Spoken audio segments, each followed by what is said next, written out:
দুই ওয়াক্ত নামাজ যদি আপনি ঠিকভাবে পড়তে পারেন তাহলে আল্লাহ তাআলা আপনাদেরকে জাহান্নাম থেকে মুক্তি দিয়ে দিবেন। আপনার মনে হতে পারে যে 5 ওয়াক্ত নামাজের ভিতরে 2 ওয়াক্ত পড়লেই যদি জাহান্নাম মুক্তি হয়ে যায় তাহলে তো খুব ভালো কথা, কিন্তু এই 2 ওয়াক্ত নামাজ কিন্তু সবচাইতে কষ্টকর নামাজ। দুনিয়ার ভিতরে আপনি আমি অনেকগুলো আমল করি, অনেকে আছে 5 ওয়াক্ত নামাজ পড়ি, অনেক মানুষ রয়েছে 5 ওয়াক্ত নামাজ ঠিক মতো পড়তে পারি না। কিন্তু কিছু মানুষ রয়েছে 5 ওয়াক্ত নামাজ পড়ি, আবার অনেক মানুষ রয়েছে মাঝে মধ্যে পড়ি মাঝে মধ্যে পড়ি না। কিন্তু 2টা ওয়াক্তের নামাজ রয়েছে, এক ওয়াক্ত হলো ফজরের নামাজ, আরেক ওয়াক্ত হলো আসরের নামাজ।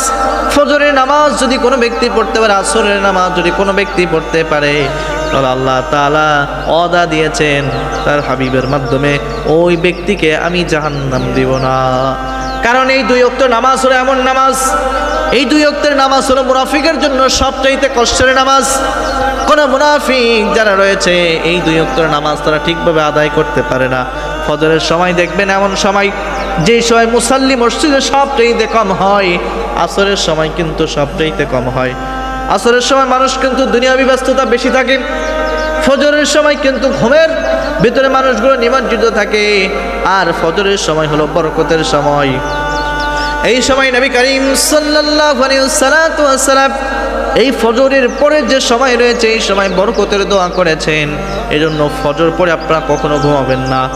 আর যারা রয়েছেন আপনারা ফজরের পরে আপনারা চেষ্টা করবেন কিছু আমল করার জন্য, আর ফজরের নামাজ অবশ্যই অবশ্যই পড়ার জন্য। অনেক মানুষ রয়েছে বাকি ওক্তগুলো পড়ে ঠিক, কিন্তু ফজরের নামাজে আসে না। আমরা অন্য অন্য ওক্তগুলোতে দেখি মসজিদগুলো ভরপুর থাকে, মসজিদগুলোর ভিতরে মানুষগুলো ধরে না, এমনও কিছু কিছু মসজিদ রয়েছে একতলা 2 তলাগুলো পূর্ণ হয়ে যায় মাগরিব ইশাগুলোতে, কিন্তু ফজরের সময় 1 থেকে 1.5 কাতার লোক হয়, আসরের সময় আবার কিন্তু কম হয়। এই 2 ওয়াক্ত নামাজ কিন্তু মুনাফিকের জন্য পড়া সবচাইতে কষ্টকর।